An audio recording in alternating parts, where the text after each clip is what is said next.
நிறைய பேர் சொல்லுவாங்க, அதாவது நம்ம இப்படி மற்றவர்களுக்காக ஜெபிக்கணும், மற்றவர்களுக்காக ஜெபிச்சா தான் நம்மளுடைய தேவையை என்ன பண்ணுவாரு தேவன் கேட்பாரு அப்படின்னு அவங்க சொல்றதுனால நம்ம என்ன பண்ணுவோம், இந்த மாதிரியான ப்ரேயர் ரிக்வஸ்ட் எல்லாம் அங்கங்க பொறுக்கி நம்ம காதுல விழுகிற ஒரு சில விஷயங்களை தேவன் முன்பாக வைத்து மனசுல அந்த ஆசை இதெல்லாம் இருக்காது. அதாவது இதெல்லாம் இது பண்ணுங்க, உக்ரைனுக்காக நான் ஜெபிக்கிறேன், இலங்கைக்காக ஜெபிக்கிறேன், அங்க ஜெபிக்கிறேன், இங்க ஜெபிக்கிறேன், இங்க கஷ்டப்படுகிற ஜனங்களுக்காக ஜெபிக்கிறேன்னு வாய் சொன்னாலுமே மனசு என்ன பண்ணாது, நம்மளுடைய சொந்த பிரச்சனைகள்ல தான் அது உழந்துட்டே இருக்கும். நம்ம ரெக்வஸ்ட் வைக்கும்போது தான் கண்ணீர் அப்படியே தானா என்ன தார தாரையா வந்துட்டே இருக்கும்.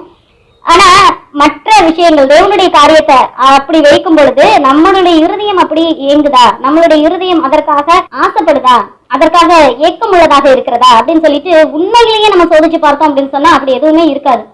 ஆனா தேவன் சொல்றாரு, அதை உங்களுடைய பிரதான குறிப்பாக நீங்க எப்பவுமே வச்சிருக்கணும். அதாவது தேவன் இந்த உலகத்துல எப்ப வருவாரு, தேவன் நம்மள இல்லைன்னா எப்ப கூட்டிட்டு போவாரு, தேவனுடைய ஆழகை எப்ப வரும். சோ இந்த ஒரு நினைவு இருக்கிற ஒரு பிள்ளைகளுக்கு மற்றதெல்லாம் கேட்காமலே தேவன் என்ன பண்ணுவாராம், கொடுத்துருவாரு.